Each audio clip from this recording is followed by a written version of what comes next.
Nitro. Corporate Nitro. Corporate Nitro with another nighttime vintage nitro road trip. Tonight we got a CEN Matrix TR Arena. This is a Truggy. It's just a roller. The tyres are actually all cracked, so it's basically a slider. No motor, no pipe, no filter, no carb, no fuel tank, but the rest is there. Two things I noticed straight away on this roller. We've got the world's biggest spur gear.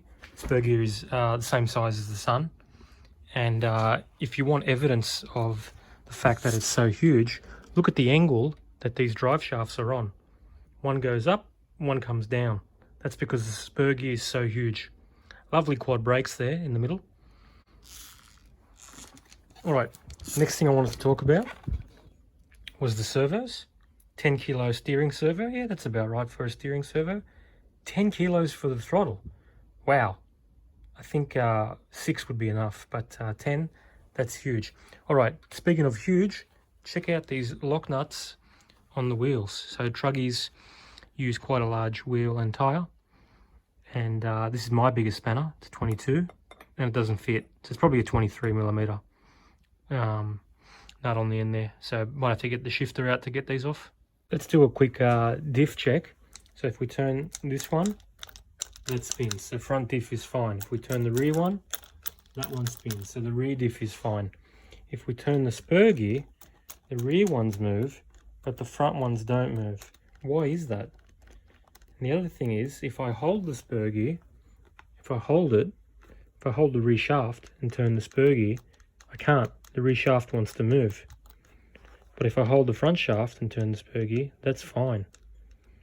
Now if I rotate the shaft, the spur moves, but the rear doesn't. So there's something going on with the diff. Maybe it's got some real thick silicon in there. Something's going on.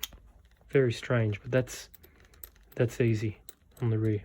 The CEN Matrix is getting some tyre repairs done today, and we are doing the no-cost option tyre repairs, and that means we are using the black silicon to repair all the cracks in the tyres because we don't want to spend any money. Well, if there's one thing that I learnt when restoring the Hanglong Sprint is that you don't go out and buy a brand new engine just to restore an old car. You wait till you see if an old engine pops up, or have you already got one that you acquired in a bulk deal, or can you ask around and see if someone's got an engine, restore an engine, and so forth. But buying an engine brand new, it's not a good idea because you go and spend $150, $200 on a cheap engine, and then you're just not going to get that money back because you start it up, you won't even finish the braking, and people don't care. They just say it's a used engine and they don't want to give you anything for it, even though you put it in a car that you've restored and everything's there to run the RC.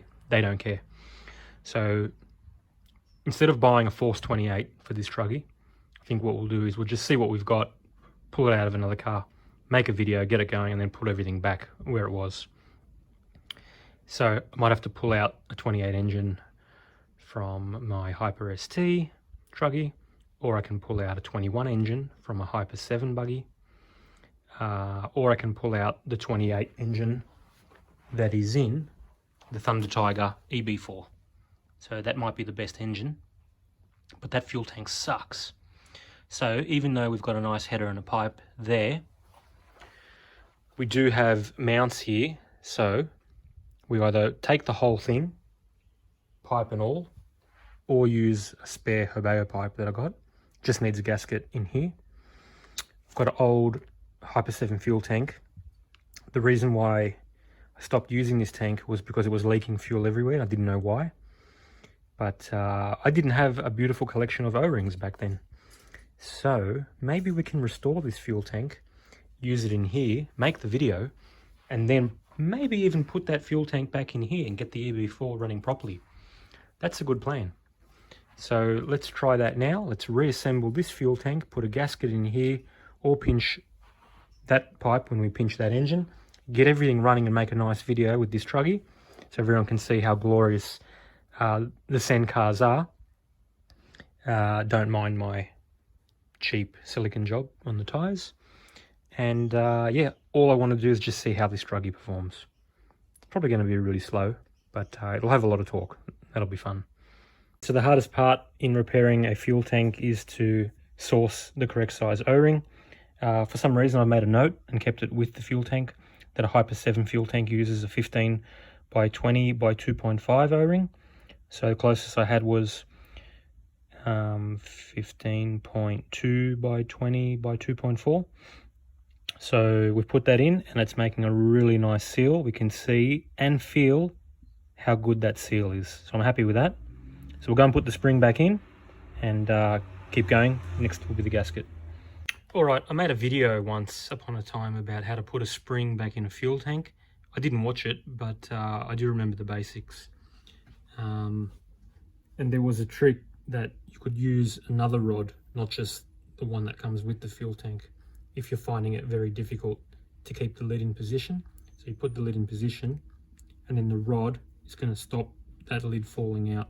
So then you can just put pressure on the, line up your little legs in there, get the top part in the notch, put the pressure onto the spring, and then you can push this one in, and it should go through and push the other one out, and then you're in. And you can put your little E-clip back on there and done. That's a great seal. So normally if I was going to remove an engine, I would go from the bottom, whether that means removing the mount plates from the bottom, or even if that means messing up my mesh and just removing the engine mounts themselves. But because the Truggy has already got mounts on it, I think it's best that we just remove the engine only. So the easiest way to do that would be just remove the head and then remove these 4 screws here. Now remember, we've only run this engine for 1 tank, if that. And look at all the crap that's collecting on the top of the piston. We're going to have to clean this engine really good. There's definitely some dirt in there. Alright, we've got the engine completely off and using this opportunity to give it a bit of a clean. Also cleaned underneath the head and the glow plug because they were a little bit filthy as well. So glad that we caught this dirt now before it became a problem. Whenever there's dirt in there and you're not sure or you can't do a full strip, let's say you run half a tank or 1 tank, just pull it open again, have another look. You might find all the crap has settled on top of the piston and you can remove it before it causes any damage. But this rubbish that we collected, it wasn't sand, so it didn't do any damage, but it's just not nice to look at. You don't want it there, it shouldn't be there, so get rid of it. All right, drama time. So the first drama is the fuel tank doesn't really fit in here at all. If we spin it to where it wants to line up on this side, it's going to hit the muffler. If we spin it back this way, it's going to hit the brake assembly. We might just have to mount it up high out of the way like that. But then I don't know what dramas that's going to cause with the body shell. Anyway, maybe we'll have to put a smaller tank in from a touring car. I'm not sure. But let's get to the big problems. All right, so the muffler doesn't want to fit on this muffler stay. It's just too thick. So we're probably just going to have to secure it a different way. I'm not going to go and drill this out just for this thick one. Do the holes line up? Yeah, they kind of line up over here. Can't adjust them forward and backward like I can with a Hobeo mount. Let's look at the holes. They go there. Does the clutch bell line up? Yeah, it does. It reaches. But if you want to know what the problem is, it's here. The throttle arm is hitting the double brakes.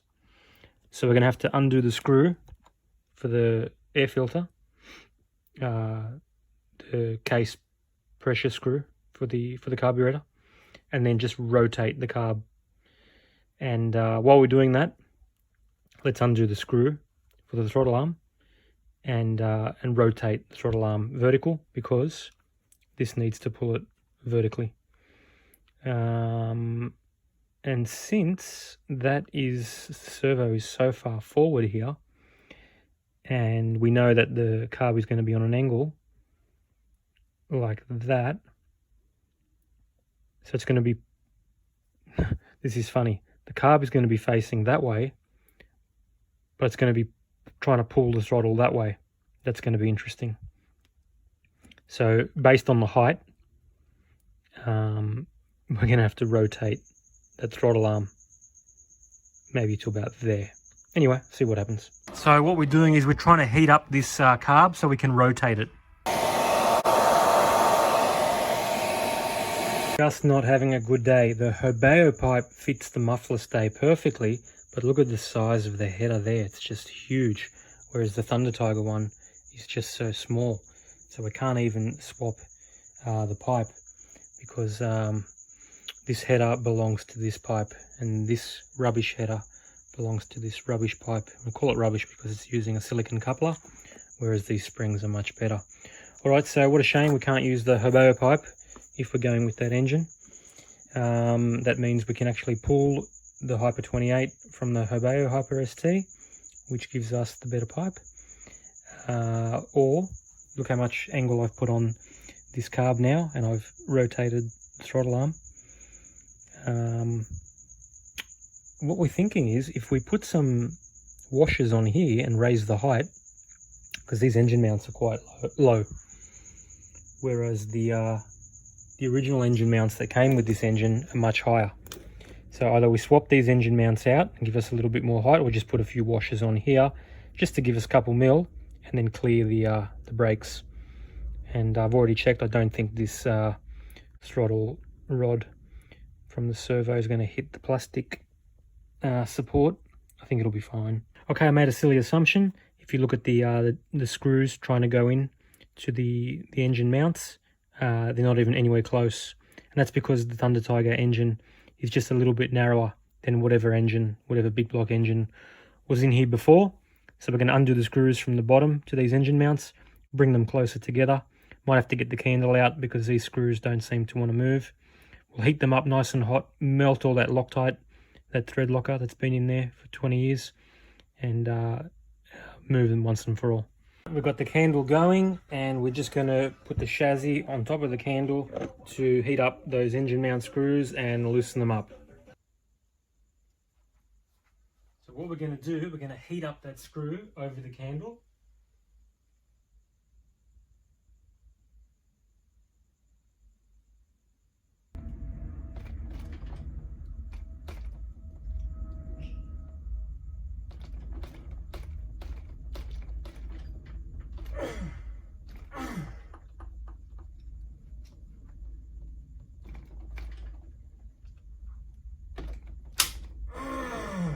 Got it! Dear Nitro gods, we pray to you for a successful vintage restore. Amen.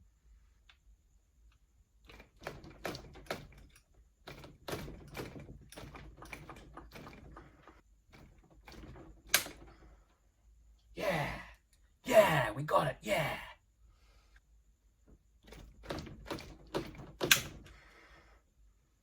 Like a glove. Now that we've got the screws out, let's give them a quick hit with the high-speed wire brush tool, and then we'll put some thread locker on them and put them back in. Right, if you have a look what we did here, we put some little 2mm spacers, aluminium anodized red spacers, just to give the engine a bit more height. When we've got more height, then we're not going to smash into the brake.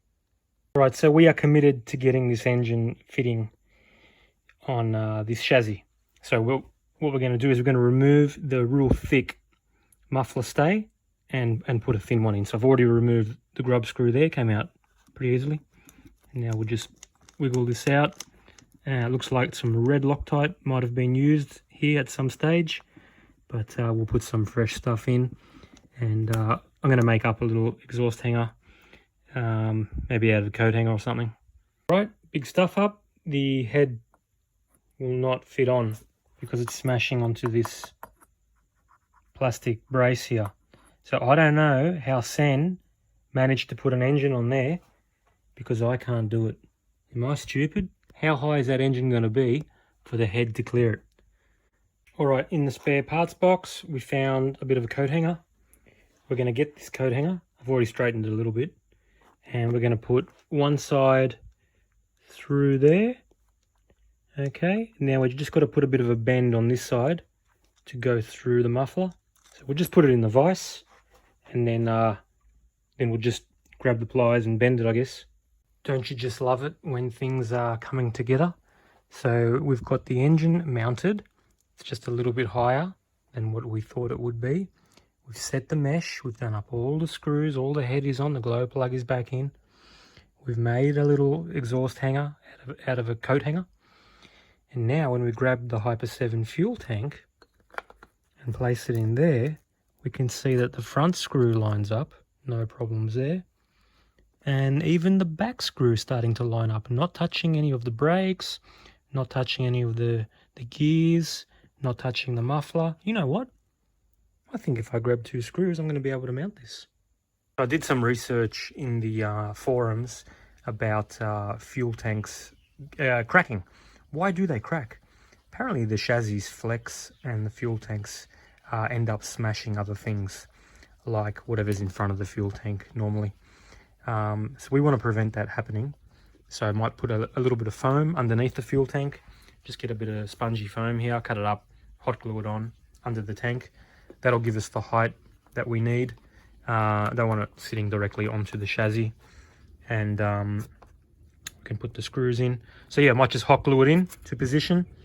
And you can see there's not much room at all. So I don't think flexing is going to be an issue here. There we go, we've hot glued the foam on, and we've lined up some long screws in the back of the fuel tank and the front. So now hopefully we can get that to fit in, and we'll have to check if the body fits, because the fuel tank is higher. It's the wrong fuel tank, it's sticking out. It's the wrong pipe, that's sticking really far out. It's a different engine. We've got a pull start here. We've got the air filter, which should be there, but now it's over here. So it's all so different. We've really got to check, does the body fit? We've got the fuel tank in. I'm really happy with how that went. And I guess now what we're going to do is grab a digital receiver with an antenna.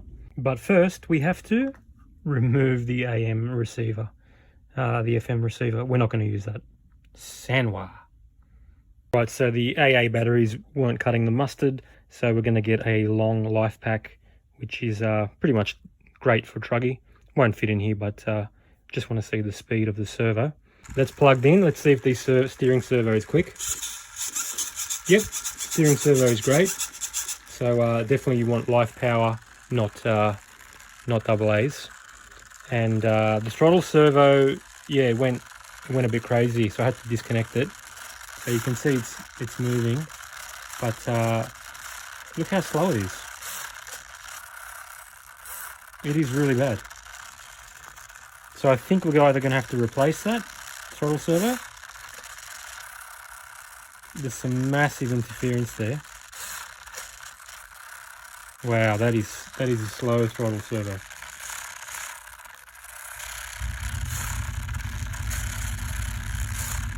That's unusable. We're going to have to change that servo. So the steering is going the wrong way. So let's reverse that.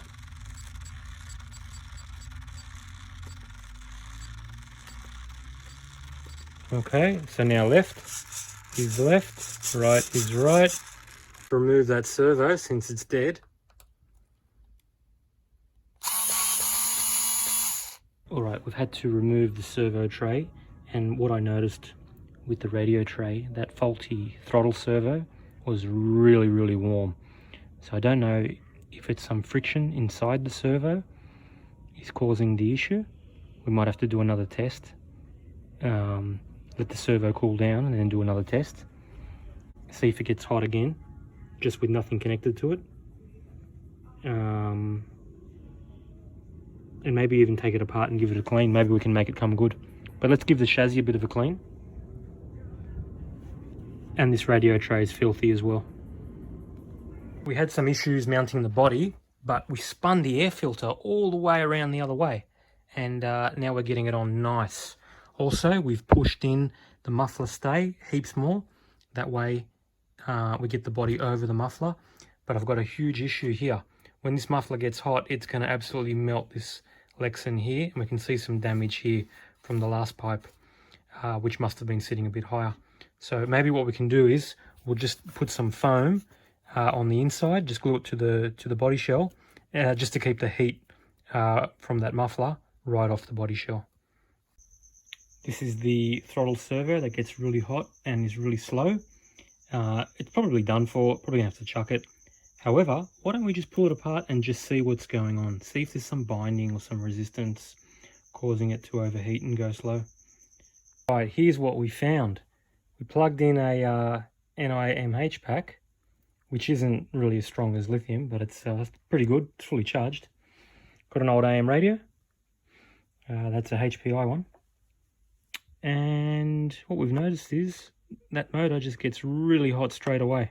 So the servo was going psycho and getting really hot. So what we've done is we've just dunked it in the water, and it's calmed down a bit. It's actually spinning quite smooth now. I wonder if there was some friction in there, but we're gonna have to check the temperature of the engine, of the motor.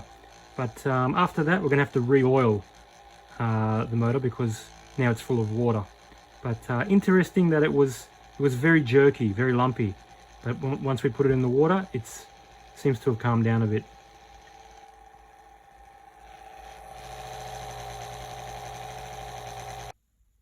Okay, we've been testing for 3 minutes, and it's not getting hot anymore.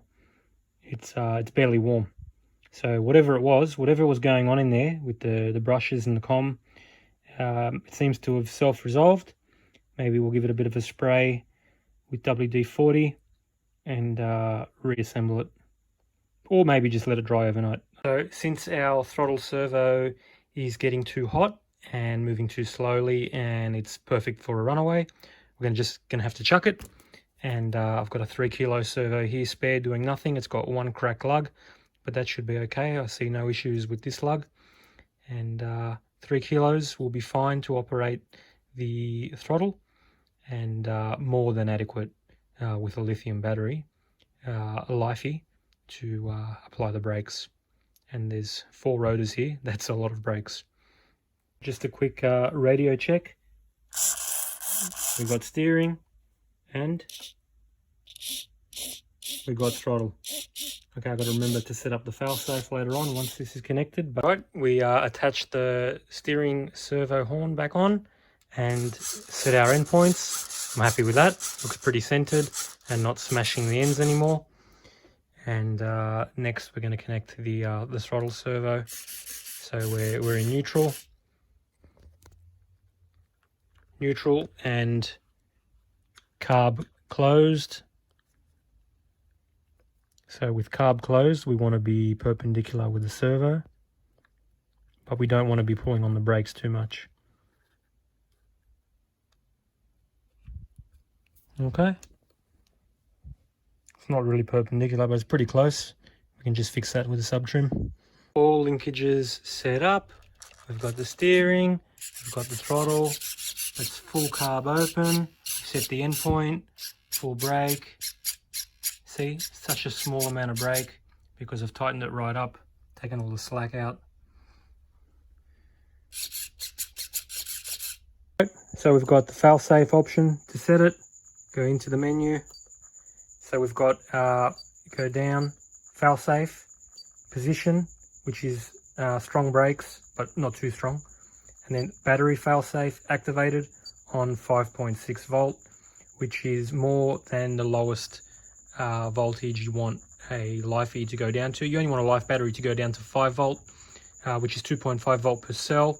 So 5.6 is a nice safe point. A life battery can be 3.6 volts per cell, which is 7.2 volt, which is nice and high. And always test your fail-safe. Turn the radio off. Bang, brakes are on. That's what you want. If you haven't tested it, you don't know if it's working. So, yep, fail-safe, elastic over the car boot, and throttle return spring. That's what you need on a Nitro, all 3. So this front suspension is terrible. There's just way too much toe out. So what we're doing is we're rotating this forward to make it longer which will bring the tyre toe back in, and you can see that the dot is on the right side of the car, but on this one the dot is on the left side of the car. So I've got to rotate it this way. So that's terrible. When you have these turnbuckles, everything should be on the same side. So that one should be on this side, so that you're turning things the same way to do the same thing. You don't want to confuse yourself and think, oh, if I want to do toe in, I have to do it this way, and then to do toe in, I've got to do it the opposite way. So just remember that. So you can see this one here as well. Everything's on the wrong side. If you put something on one side, make sure you do the same thing on the other side. And what am I using to turn it? Well, you can use a little Allen key, and you might ruin your Allen keys doing that. So I'm using the handle from a bulldog clip from the office. It's perfect thickness, and if I trash it, it doesn't matter. Rotate it. Right, put the aerial in, and I guess we just need some fuel now and we can start testing. And I have to admit, it looks pretty good. It's been a while since I've driven a Truggy.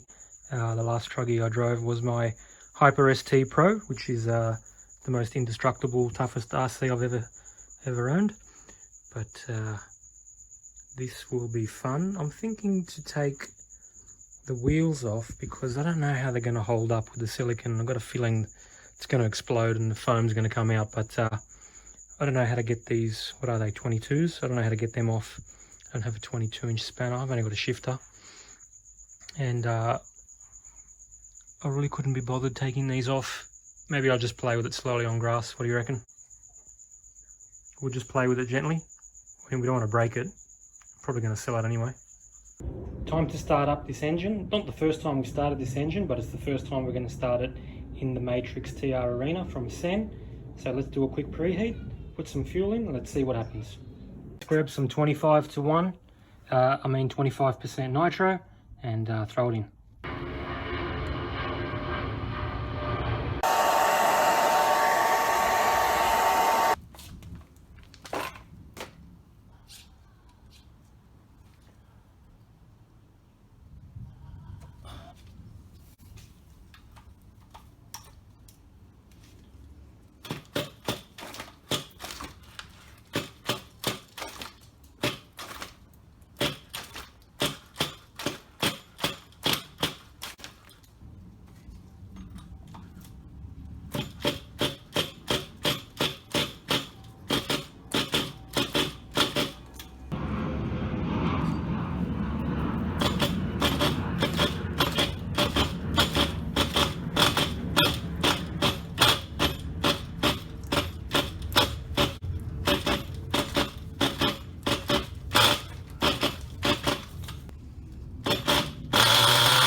Too rich.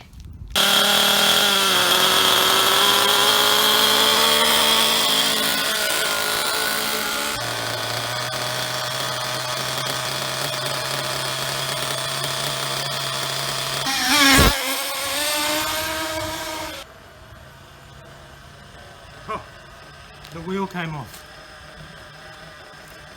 You know, I was always wondering how I'm going to get these little 23-24mm wheel nuts off so I could change the wheels. I could never get them off, but now I've realized even if you don't have the right spanner, just use a shifter. You got to put blue Loctite.